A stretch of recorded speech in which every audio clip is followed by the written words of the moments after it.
ya ujenzi wa bandari. Ndugu zangu, kama wote mnavyofahamu, mwezi Oktoba mwaka 2023 serikali ya Jamhuri ya Muungano wa Tanzania kwa kushirikiana na Mamlaka ya Usimamizi wa Bandari Tanzania TPA ilisaini mikataba mitatu ya uwekezaji na kampuni ya DP World MEA FZE ya Falme za Dubai. Mkataba wa nchi mwenyeji, mkataba wa upangishaji na mkataba wa uendeshaji, ikiwa ni sehemu ya mkakati wa kuifanyia mageuzi bandari ya Dar es Salaam ili kuiwezesha kuwa na ushindani kikanda na kimataifa na kuiwezesha bandari yetu kutoa huduma kwa ufanisi wa hali ya juu. Sasa najua katika siku 2-3 kumekuwa na maneno mengi. Uwekezaji ule, uwekezaji ule, uwekezaji ule. Mimi ndio msemaji mkuu wa serikali. Nataka niwaambie wote wanaotumia majukwaa, simalizi neno la mwisho, kupotosha serikali ipo na itakuwa inatoa ufafanuzi wakati wote. Moja kati ya mambo makubwa na mazuri yaliyofanywa kwa maono na umahiri wa Mheshimiwa Dr. Samia Suluhu Hassan ni uwekezaji katika bandari yetu ya Dar es Salaam. Na kwa sababu siku 2-3 yamezunguka maneno, nitarudia kusema manufaa makubwa na faida kubwa tunazozipata kutokana na uwekezaji kwenye bandari yetu ya Dar es Salaam. Na ningependa hili jambo lieleweke. Kwenye mambo haya ya msingi itakuwa bumper to bumper. Data kwa data.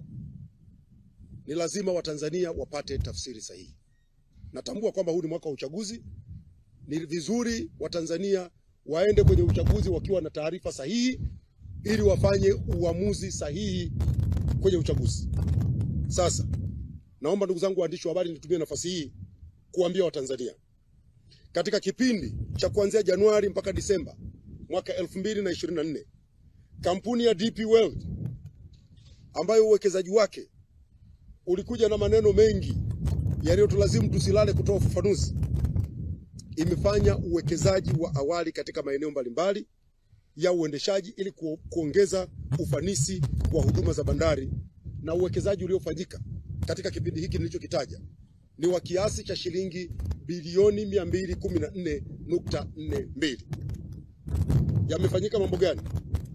Kwanza, umefanyika uwekaji wa mitambo 4 aina ya rubber tired gantry crane. Mitambo hiyo imegharimu kiasi cha shilingi za Tanzania bilioni 96. Mitambo hiyo ni mahususi kwa ajili ya kuhudumia shehena ya makasha kwa ufanisi na kasi kubwa zaidi. Kabla ya uwekezaji huu, TPA ilikuwa na mitambo 2 tu. Na sasa jamaa wametuletea mitambo 8 na mahitaji sasa yamefikia 100%. Maana tulikuwa tunahitaji mitambo 10. Ya TPA ilikuwepo 2, jamaa wameleta 8, sasa tuna mitambo 10.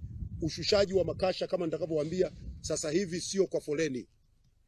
Meli inakuja, inapaki, muda itakaotumia ni ule wa kushusha makontena. Nikisema makasha nina maana ya makontena. Wa kushusha makontena. Baada ya hapo inaondoka. Hakuna kukaa kwenye foleni. Lakini pia jamaa wamefanya ununuzi wa mitambo mingine 2. Na hii ni mitambo inaitwa ship to shore gantry crane. Mitambo hii mipya ni kwa ajili ya kutumika katika kitengo cha makasha cha bandari ya Dar es Salaam. Ina thamani ya shilingi bilioni 115. Imewekwa pale na inaendelea kufanya kazi. Lakini pia wamenunua inaitwa terminal tractors. Habari wateja wetu wazuri wa tablet zetu Tanzania. Tumerestore tablet yetu pendwa ya KD55 yenye kioo, display inchi 8, uwezo wake ni GB 256 na RAM 8. Inatumia line 2, macho matatu pamoja na cover lake ambalo ni gumu ambalo linasaidia ili siweze kuvunjika kwa rahisi. Sasa mtoto anaweza kutumia kama simu au kuwasiliana na wewe mzazi, lakini pia inakujia na game kibao, katuni na program za kutosha kwa ajili ya yeye kuweza kujifunza. Lakini pia ina zawadi kemkem kama saa, ufutio, penseli na nyinginezo nyingi. Wahi ofa yako ambayo utaipata kwa shilingi 180,000 tu. Kwa mawasiliano tupigie nambari zetu ambazo ni 0759591123. Tunapatikana Kariakoo jijini Dar es Salaam na pia tunafanya delivery katika mikoa yote. Usijisifu wewe mzazi kuchezea vifuu, mfanye mtoto wako afurahie utoto wake.